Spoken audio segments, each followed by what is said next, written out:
Herkese merhaba arkadaşlar. Bu bölümde Melisa bebeğimin kafasını nasıl yaptığımı anlatacağım. Ayrıntılarıyla size göstereceğim. Döner kafa olduğunu söylemiştim. Bakın kafası dönüyor. 365 derece dönebilen bir kafası var. Şimdi yapımına geçmeden önce arkadaşlar kanalıma abone olmanızı istiyorum. Ayrıca yorum ve beğeni de yaparsanız çok mutlu olurum. Şimdi hemen kafa yapımına geçelim. Kafasını öreceğim arkadaşlar. 12 milim göz kullandım. Bu şekilde. Mavi olanı kullandım. Şimdi bu kahverengi, bal rengi olanı birlikte yapacağız. Kilitli göz kullanıyorum. Tığım 2 milim. Şimdi kafaya başlıyoruz.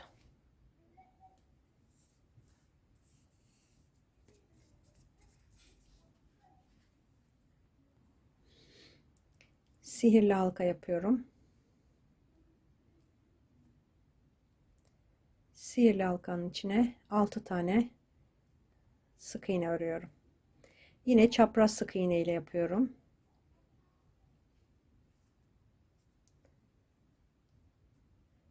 Normal sık iğne de yapabilirsiniz. Fark etmez arkadaşlar. Ama çapraz sık iğne de çok güzel oluyor. 6 sık iğne yaptım. İlk sık iğnenin içine batıyorum. Çift yapıyorum.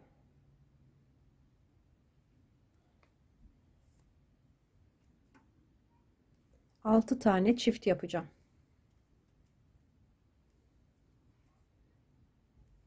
Üç, dört, beş, altı. İşareti buradan aldım. Sıra başına yerleştirdim. Şimdi şurası son battığım yer. Sayım 12 oldu. Şimdi 3. sırada bir tek yapıyorum. Bir çift. Bir tek bir çift şeklinde 6 kere arttırma yapacağım. Bir tek bir çift. Bakın bir tek örüyorum. Yanındakine çift yapıyorum. Bir tek bir çift. Bir tek bir çift. Bir tek bir çift. Her sırada toplam 6 kere arttırma yapacağım. Sayım 18 oldu. Bu ipi iyice çekerek sıkıştırın arkadaşlar. Ortadaki delik kapansın. Sihirli halkanın ipini çektik. Şimdi 4. sırada bir tane örüyorum. Bir tane daha 2. 2 tek tek ördüm. 3. boşluğa çift yaptım. 2 ör, bir arttır. Yani çift yap. 2 tane tek tek örüyorum. Üçüncüsüne çift yapıyorum. 1 2 ördüm. Çift yaptım. 1 2 ördüm. Çift yaptım. 2 ördüm. Son arttırmam. Çift yaptım. Sayım 24 sık iğneye çıktı.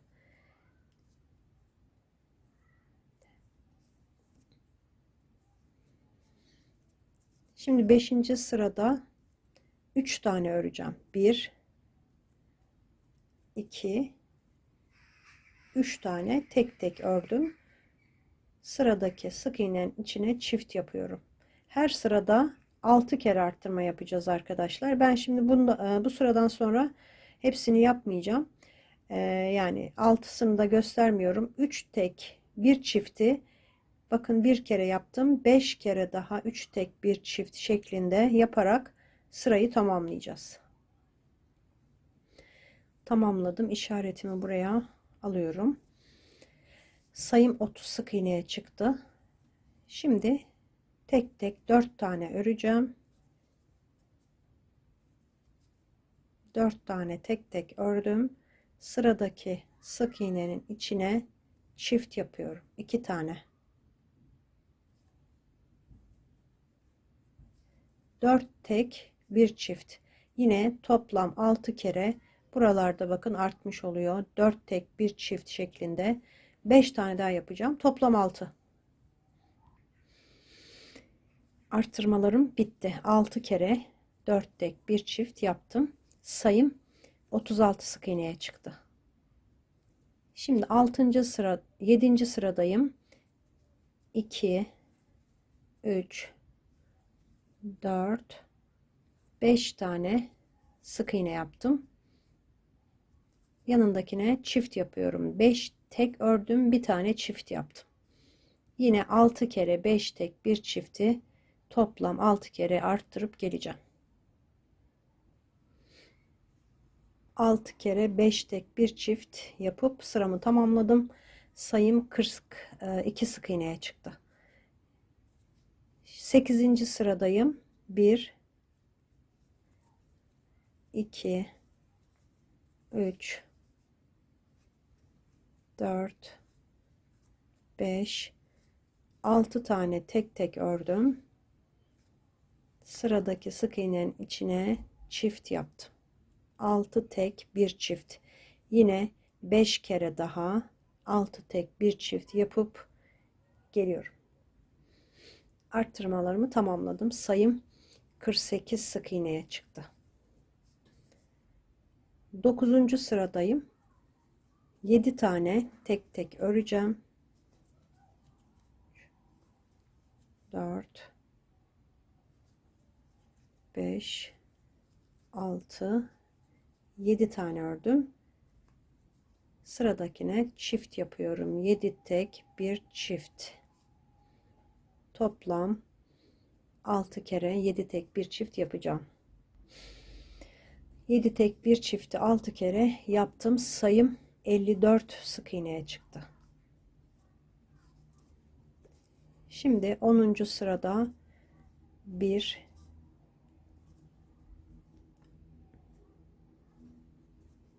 2 3 4 5 6 7 8 tane tek tek ördüm. Sıradaki sık iğneye çift yapıyorum. 8 tek bir çift. 6 kere toplam 6 kere bunu tekrarlayacağım. 6 kere 8 tek bir çift yaptım. Artırmalarımı tamamladım. Sayım 60 sık iğneye çıktı. Şimdi 60 sık iğneyi arkadaşlar dümdüz böyle dümdüz öreceğiz. Artırma eksiltme yapmadan 10 sıra 60 sık iğne yapıp geleceğim. 10 sıra ördüm arkadaşlar arttırmadan sonra. Şimdi 21. sıradayım. Burada 24 tane sık iğne öreceğim.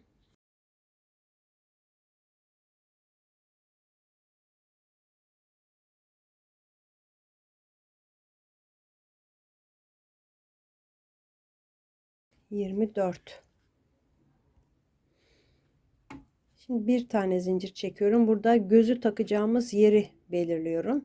Bir tane atlıyorum. Sıradakine batıp sık iğne yapıyorum. Bir oldu. İkinciyi yapıyorum. Atladım. 1 2 3 4 5 6 8 9 10 tane sık iğne ördüm. Tekrar ikinci gözün yerini belirliyoruz. Bir tane zincir çektim, bir tane sık iğne atladım, yanındakinden başladım. 1 2, yine sıra sonuna kadar 24 tane sık iğne öreceğim.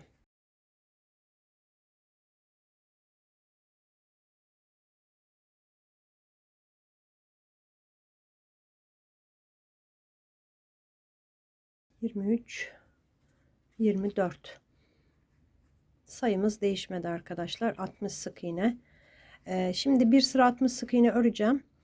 Önce şu zincirin olduğu yere kadar 24 sık iğne yapacağız.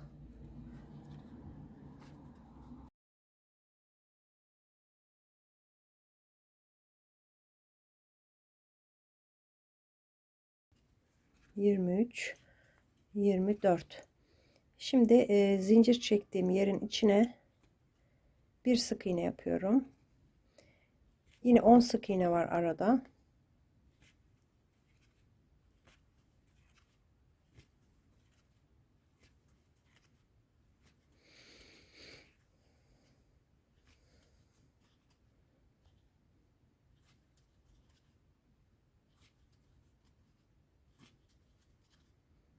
On tane ördüm. Yine zincirin boşluğun içine buraya bir tane sık iğne yapıyorum. Yine kalan 24 tane sık iğnemi sıranın sonuna kadar örüyorum.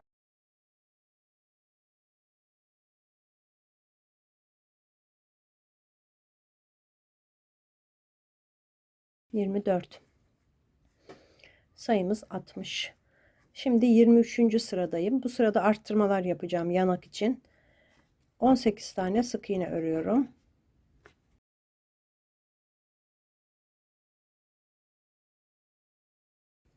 17, 18.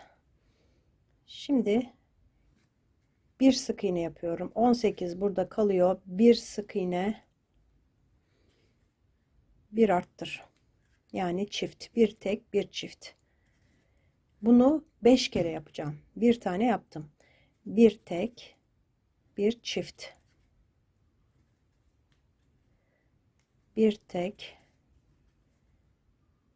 bir çift. Aynı yere 2 tane. 3 oldu. Bir tek, bir çift, 4 oldu. Bir tek, bir çift, 5 oldu. 5 kere bir tek, bir çift yaptım. Şimdi iki gözün arasında 4 tane sık iğne örüyorum. 2, 3, 4. Şimdi yine burada arttırma ile başlıyorum. Yani çiftle başlıyorum. 4 tane ördüm. Çift yapıyorum. Bir sık iğne yapıyorum. Tekrar çift, bir sık iğne. 2 oldu. Çift yapıyorum.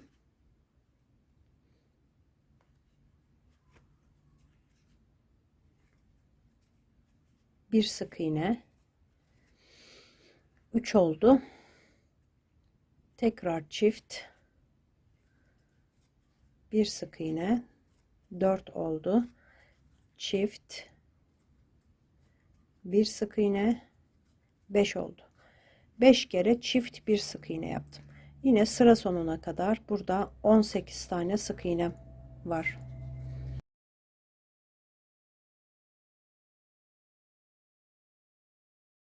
On yedi, 18.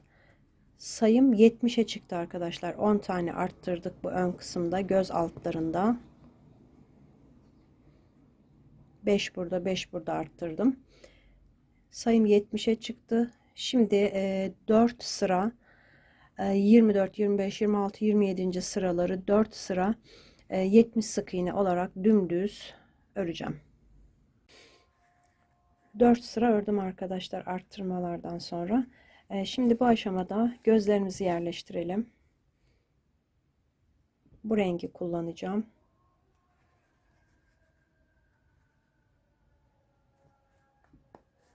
...12 milim kilitli göz kullanıyorum.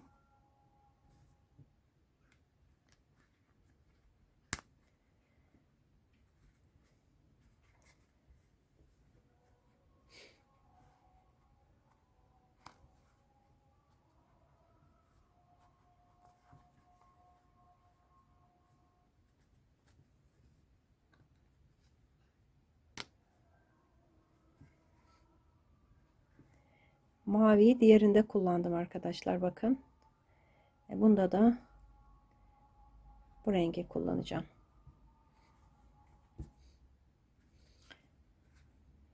Şimdi sırama dönüyorum.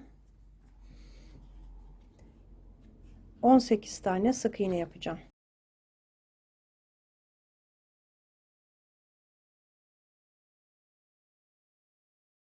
17, 18. 18 tane ördüm. Şimdi eksiltme yapacağım. Bir ördüm. Bir eksiltiyorum. 5 kere yapacağım. Bir ördüm. Bir eksilttim. Üçüncüyü yapıyorum. Bir ör, bir eksilt. Bir ör.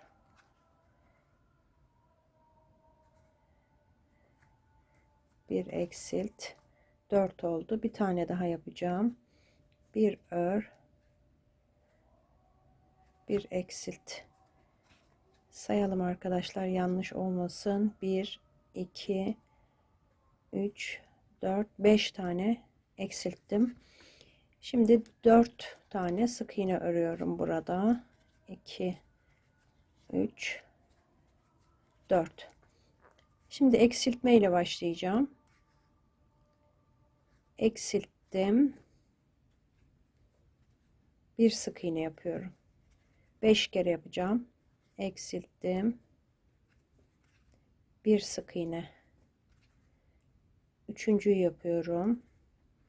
Eksilttim. Bir sık iğne. Eksilttim.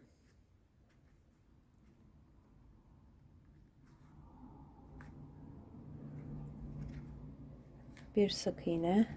4 oldu. 1, 2, 3, 4.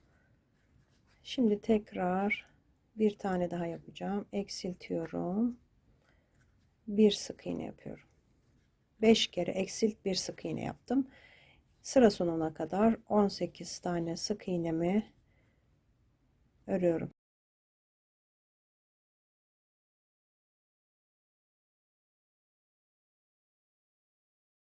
18. Sayım yine 60'a düştü.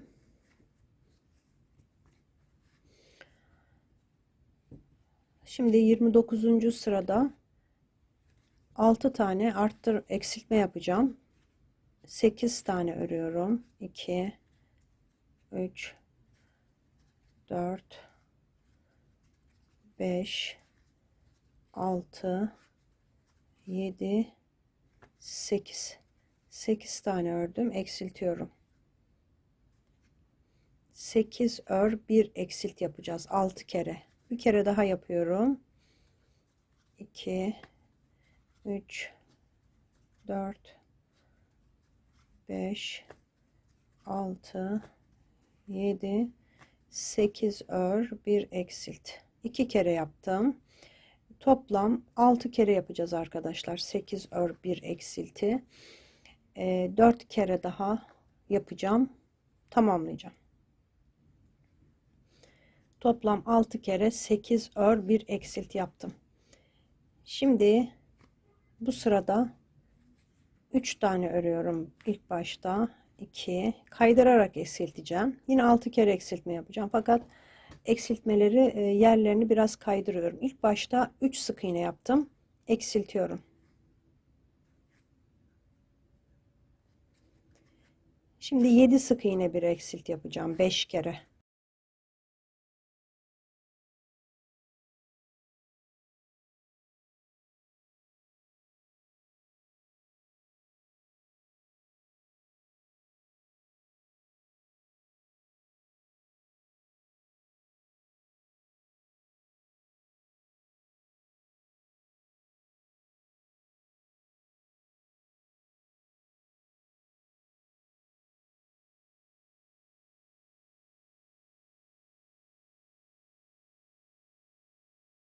Yedi ör, bir eksilt. 5 kere 7 ör, bir eksilt yaptım. Sıra sonunda 4 tane sık iğnem kaldı. 2, 3, 4. Yine burada da 7 tane sık iğne kalmış oluyor arkadaşlar. Bir tane de burada 3 ör eksilt yapmıştık. 5 tane de 7 ör eksilt, toplam 6 kere eksilttik yine. Şimdi bir sıra normal eksiltiyoruz, bir sıra kaydırarak eksiltiyoruz. Şimdi burada 6 sık iğne yapacağım. 2, 3, 4, 5, 6 tane ördüm, eksiltiyorum.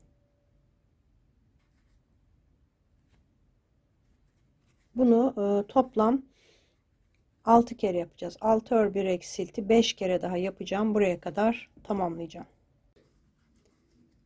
6 defa 6 ör bir eksilti yaptım. Sayım 42 sık iğneye düştü arkadaşlar. Şimdi bu sırada 1, 2 tane ördüm, eksiltiyorum. Şimdi 5 ör bir eksilt yapacağım. 2, 3, 4, 5 ör bir eksilt. 5 kere bunu yapacağız. 2,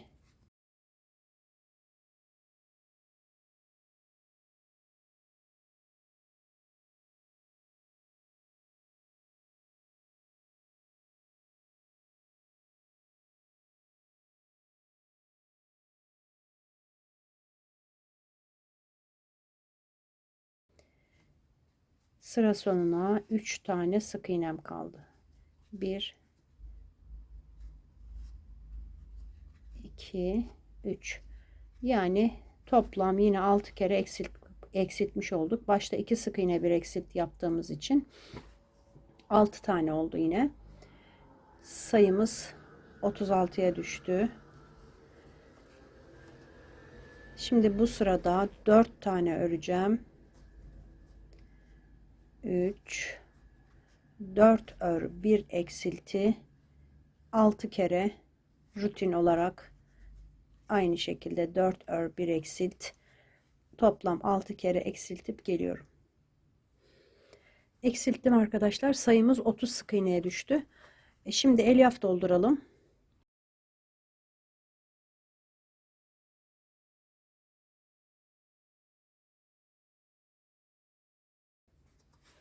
Yine dolduracağım arkadaşlar. Özellikle bu yanak kısımlarını böyle bastırarak belirginleştireceğiz.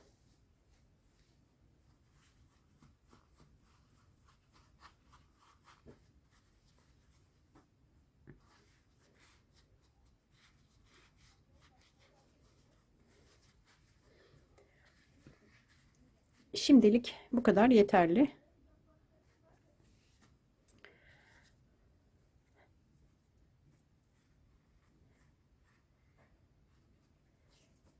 Şimdi eksiltmeye devam ediyorum.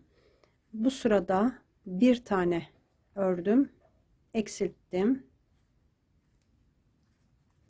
Devamında 5 kere 3 ör bir eksilt yapacağım. 3 tane ördüm, eksiltiyorum. 3 tane ördüm, eksilttim.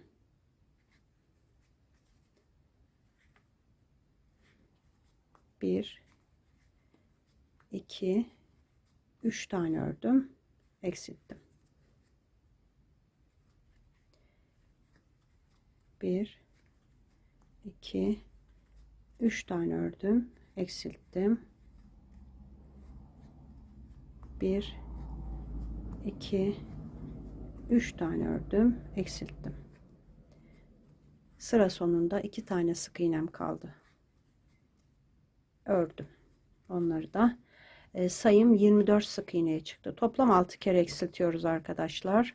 Sadece bir sıra normal, bir sırada kaydırarak yapıyoruz. Şimdi normal yapıyorum. 1, 2 tane ördüm. Eksiltiyorum. 2 ör bir eksilti 6 kere yapacağız.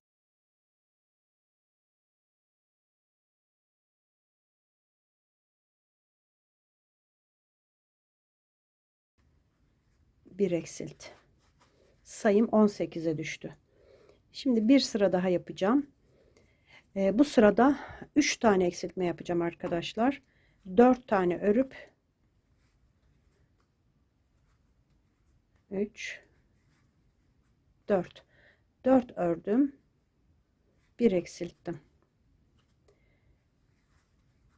1 2 3 4 tane ördüm, eksilttim. Son eksiltmemi yapıyorum. 3 4 tane ördüm, eksilttim. Sayım 15 sık iğneye düştü arkadaşlar. Şimdi biraz daha elyaf yerleştireceğim. Elyaf yerleştirmeyi burada bitireceğiz arkadaşlar. Boyun kısmını öreceğim. Dönen kafa yapacağım bebeğimde. O yüzden boyunu ördükten sonra bir daha yerleştirmek zor olacağı için sıkıca yerleştirin. Yanak kısımlarını belirginleştirin arkadaşlar.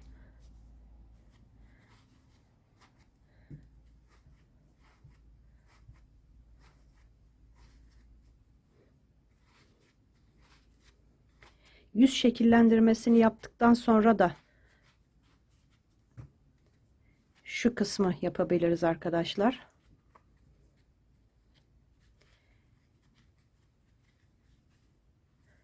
Yüz şekillendirmesini yapacağım için şimdilik bu kadar yeter. Şimdi kafayı tam bitirmeden yüz şekillendirmesini yapacağım arkadaşlar. Kafayı döner kafa yaptığımız için böyle bir kısım daha örülecek. Yüz şekillendirmesini onu yapmadan daha kolay olacağını düşünüyorum. O yüzden önce yapalım, daha sonra örelim. Yüz şekillendirdikten sonra yine ilave edeceğim ben buraları arkadaşlar. Şimdi çok sıkı doldurmadım elyafı. O yüzden şimdi yüz şekillendirmesini yapalım. Böyle 2 kat ip taktım arkadaşlar. Uzun ince bir iğnem var. 50-60 santim kadar 2 katı ip taktım. Şimdi ben arkadaşlar bu bebeğimde farklı bir şurada çukur oluşturarak yüz şekillendirdim. Yüzünün şekli bozulmuyor. Yani diğer bebeklerimde bu çukurluk olmuyordu ama çok sıkı yapıyorduk, gevşiyordu geri. O da güzel oluyor. Fakat bu sefer böyle bir şekillendirme deneyeceğim arkadaşlar.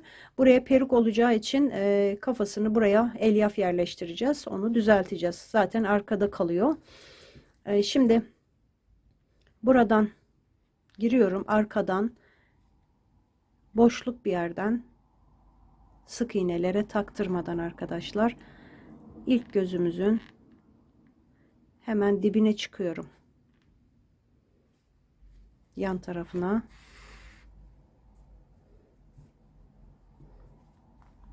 biraz ip bıraktım. Şöyle arkadaki aparatı biraz büyük olduğu için yanaşmak zor oluyor gözün kenarlarına ama mümkün olduğu kadar yanaşmaya çalışıyorum. Şimdi şöyle arkada bir yere çıktım. Burada taktırmak önemli değil arkadaşlar. Takılabilir. Yani zaten burada şimdi göstereceğim şekilde yapacağız.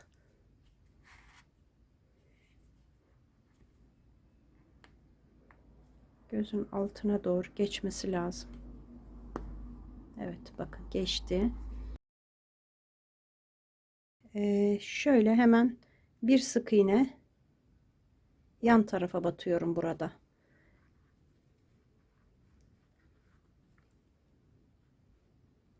Yine gözün dibine çıkıyorum. Bakın burada böyle çukurluk oluşacak. Sıkıştıracağız birazdan. Bu kez üst tarafından geçireceğim.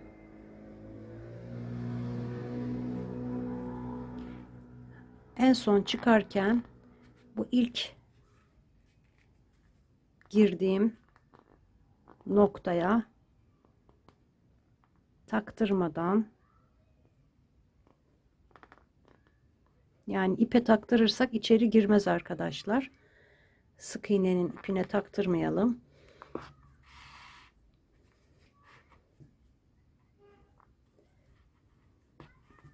Çektim, bakın o da içeri girdi. Şimdi bu iki ipi sıkıştıracağız.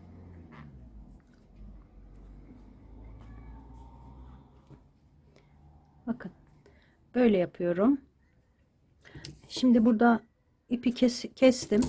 Diğer gözü yapacağım. Aynı şekilde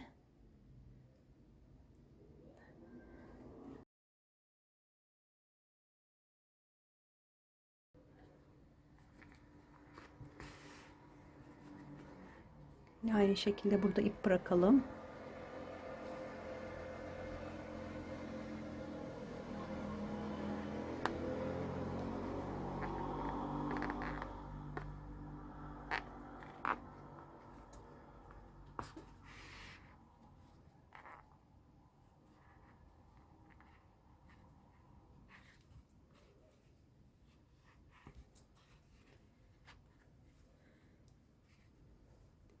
Şimdi yine burada bir sık iğne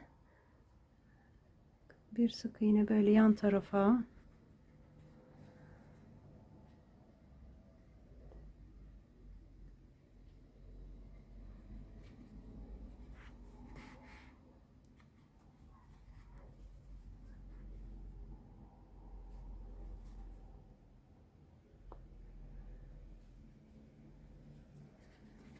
en sonunda ilk giriş yaptığımız noktaya çıkıyoruz.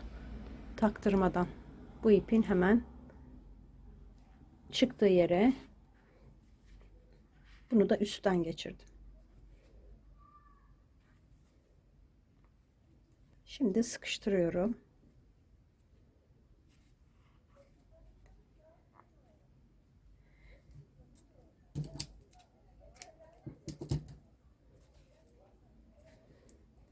Ne kadar çukur istiyorsanız o kadar çukurlaştırabilirsiniz.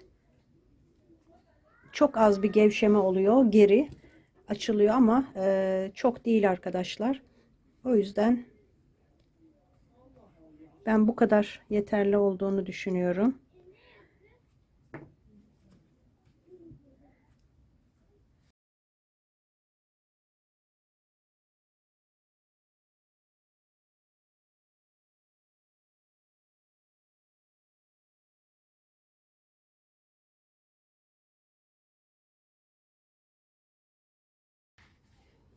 Buradan kafa gireceği için şöyle parmağınızla yer açacağız arkadaşlar. Bakın böyle. Buraları da biraz dolduralım.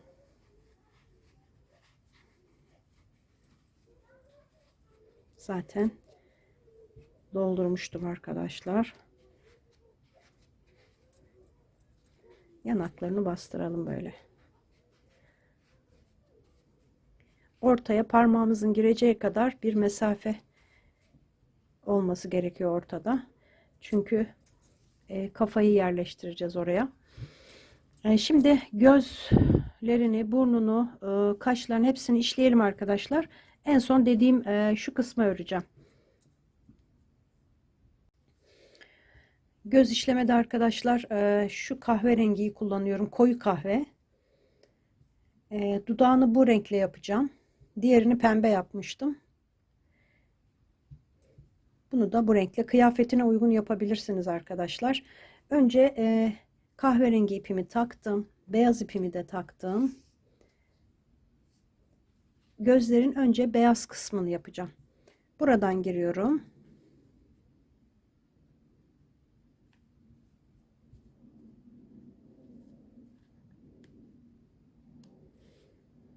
Bakın buraya.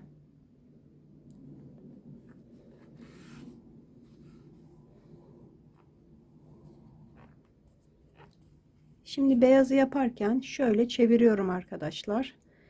Daha düzgün duruyor beyaz kısmı. Böyle çevirip parmağımla tutuyorum. Daha sonra şuraya bakın bu kısma batıp yine boyuna çıkıyorum.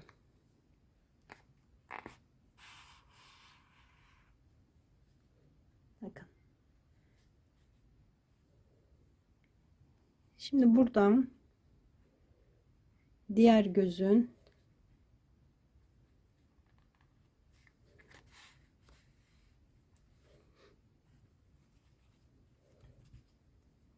yine biraz döndürelim.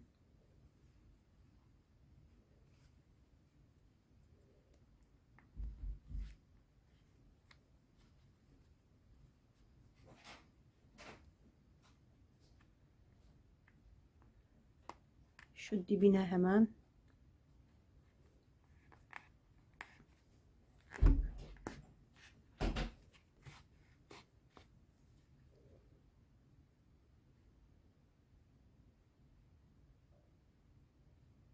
bu şekilde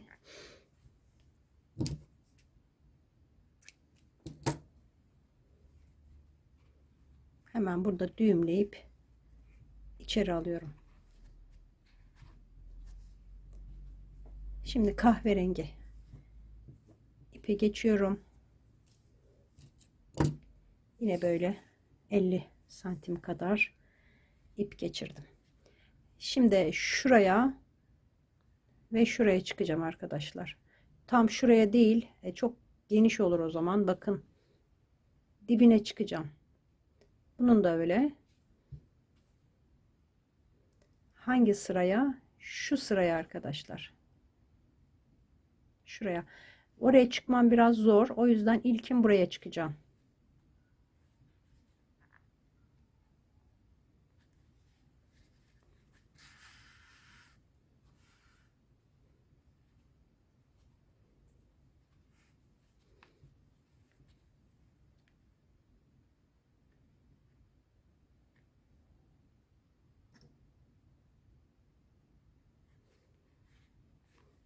Boyuna çıkıyorum. Diğer göze çıkmak zor oluyor buradan. O yüzden direkt boyun kısmına çıkıyorum. Buradan yine gözün diğer göze çıkıyorum.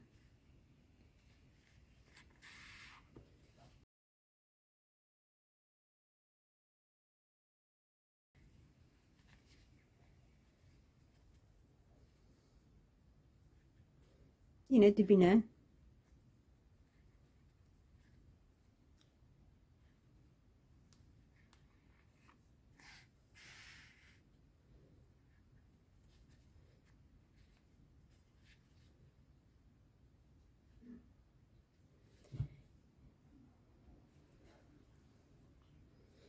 Şimdi burada ipimi kesiyorum.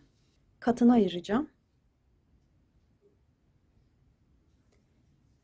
Kaşı 2 katla işleyeceğim arkadaşlar.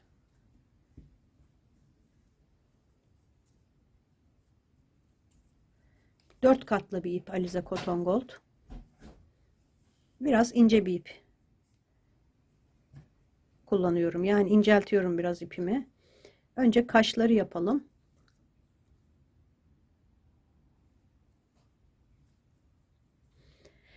Bakın kaşları nereye yapıyorum?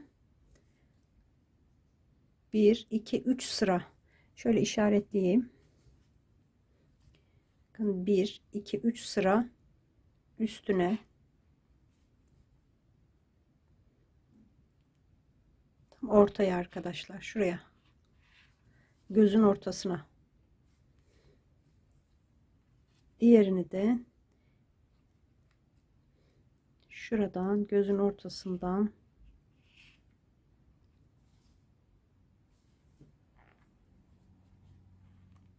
uç noktaları burası.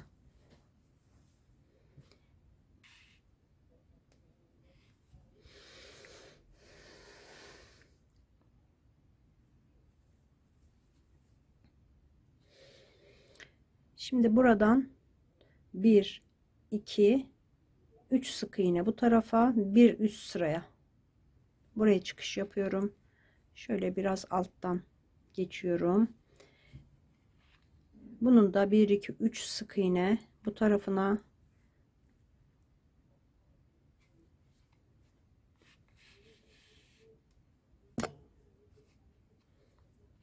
arkadaşlar. Bir sıra altına işaretimizi koymuştuk. Kaşlarımız üst sık iğne üzerine yapılıyor. Böyle. Şimdi burada ipin birini katına ayırıyorum arkadaşlar. Kirpikleri tek kat yapacağım. İkisini de kestim. Tek katını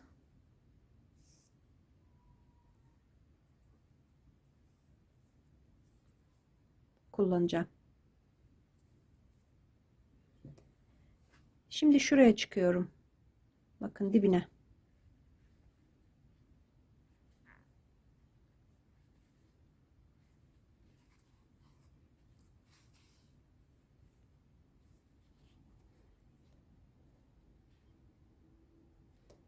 Şuraya.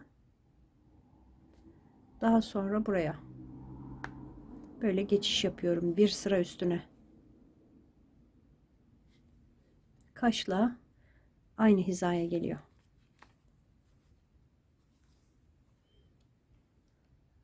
Şimdi buraya batıyorum. Diğer kaşa kirpiğe geçmem zor arkadaşlar. Şöyle aşağıya yine çıkıyorum. Buradan geçiş yapıp diğer gözün kirpiklerini yapacağım.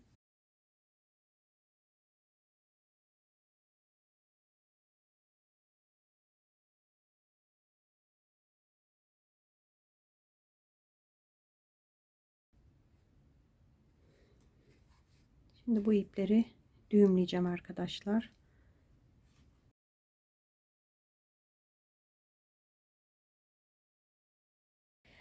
Şimdi burnu yapalım. Burun için etamin iğnesi kullanıyorum.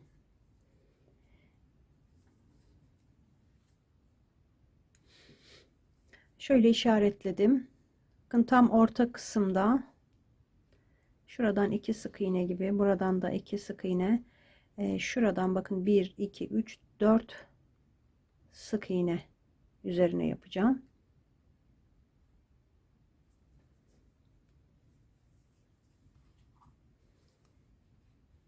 Şuraya çıkıyorum.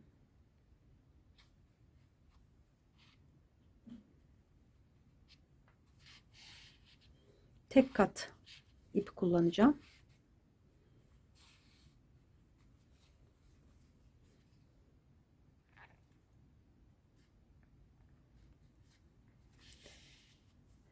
Dört kere geçiyorum arkadaşlar buradan.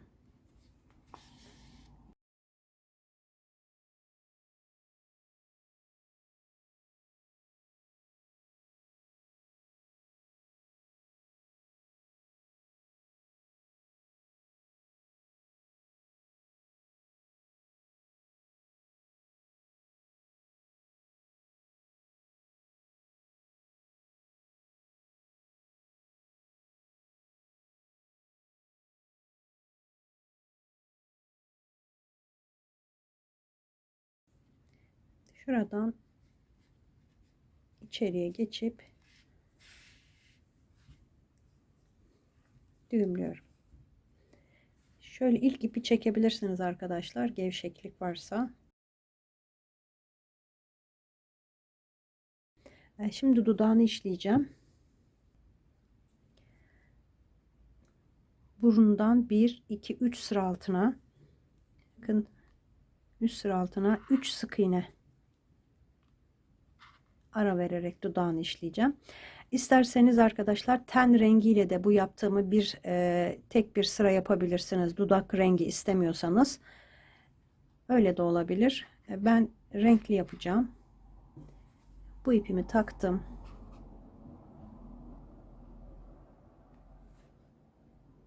Şöyle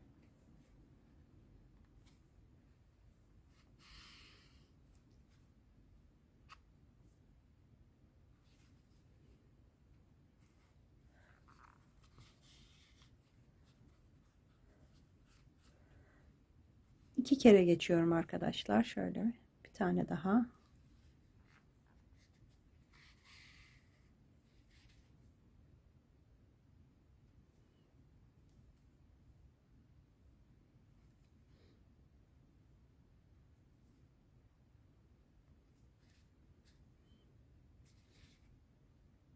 Böyle bu kadar küçük bir dudak.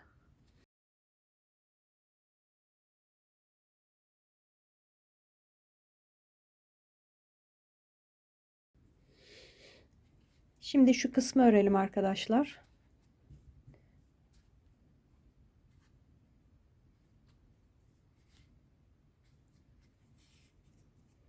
15 sık iğnemiz vardı bu sırada.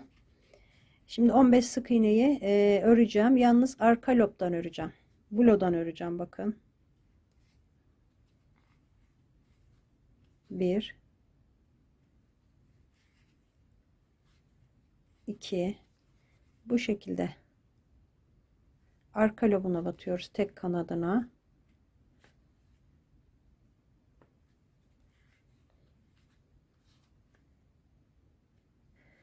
...15 tane sık iğne yapacağım arkadaşlar. Böyle örüp geliyorum.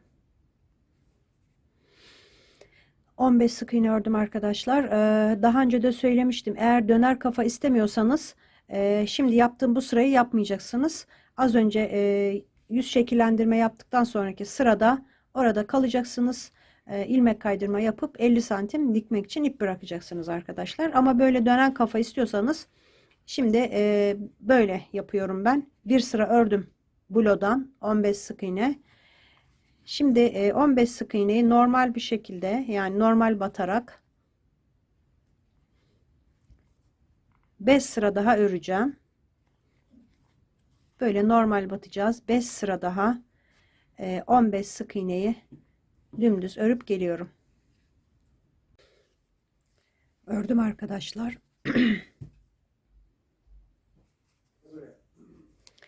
5 sıra toplam 6 sıra olmuş oldu. Şimdi yan tarafa ben ipimi kesmiştim. İlmek kaydırma yapıp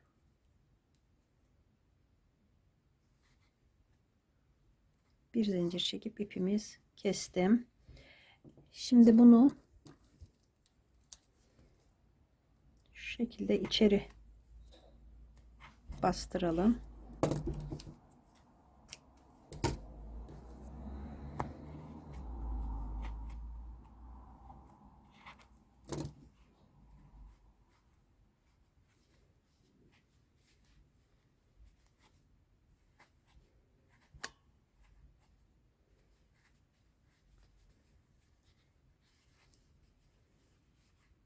Böyle bir makasın yardımıyla arkadaşlar şuradaki yüz şekillendirme ipleri boynu takarken engel olmasın, şöyle açtırın.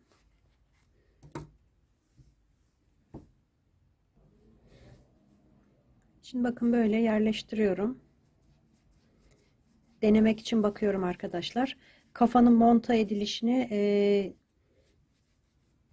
saçı yaptıktan sonra yapacağız arkadaşlar. Önce saçı öreceğim. Ondan sonra kafayı yerleştireceğim. İsterseniz böyle de olur, dikmeden de olur. Ama tabii kafa çıkar arkadaşlar. Oraya iple onu sabitleyeceğim.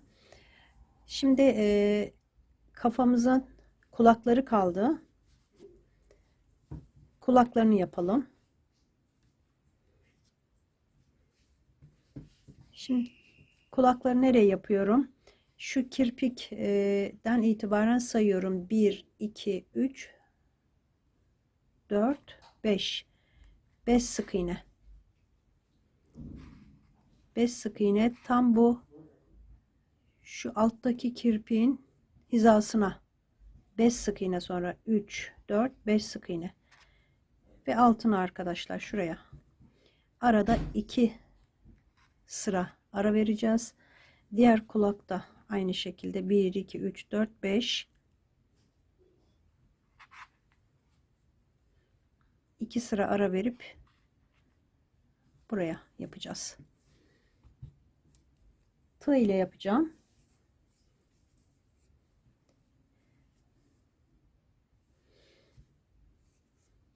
Önce bu kulağı yapalım. Bakın arkadaşlar, böyle tutuyorum. İğneyi taktığım yere tığımı buradan bir sık iğne böyle aldım, geçirdim. İpimi biraz şöyle uzun bırakıp buradan geçiriyorum. Bir, iki tane zincir çektim.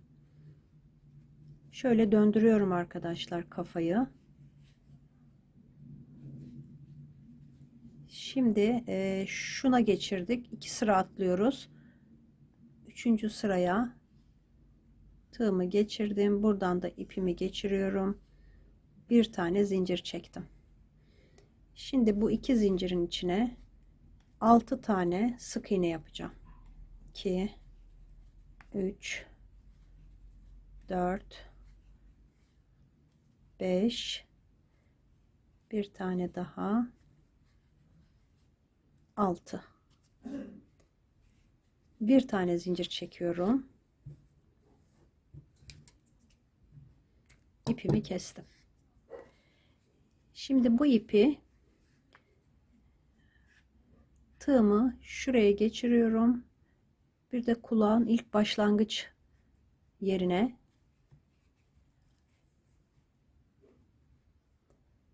geçirip ipi böyle alıyorum.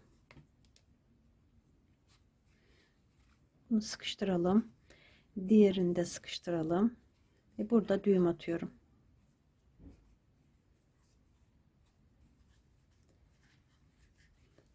Daha sonra tığla şuradan geçiriyorum. Tam dibine.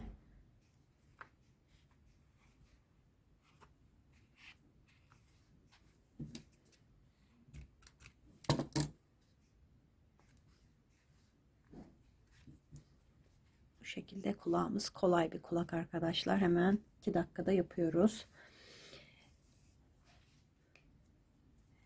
Böyle başlamıştım arkadaşlar bunu. Buradan başlamıştım. Şimdi diğerini aşağıdan başlayacağım. Bunu yukarıdan başladım. Bunu aşağıdan başlayacağım. Tığımı buraya geçirdim. İpimi de buraya geçirdim. Bir zincir çektim. İpi şöyle alalım. Bir tane daha çekiyorum. 2 zincir. 2 zincir çektim. Şöyle döndürüyorum arkadaşlar. Burada tığımı çıkarıp şuraya 2 sıra üstüne tığımı geçirdim. İpimi de geçirip bir zincir çektim. Aynısı, yalnız başlangıç şekli farklı. 6 tane sık iğne yapıyoruz.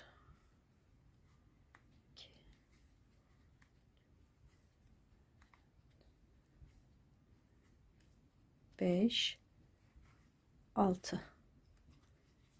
Bir tane zincir çekiyorum. Kestim.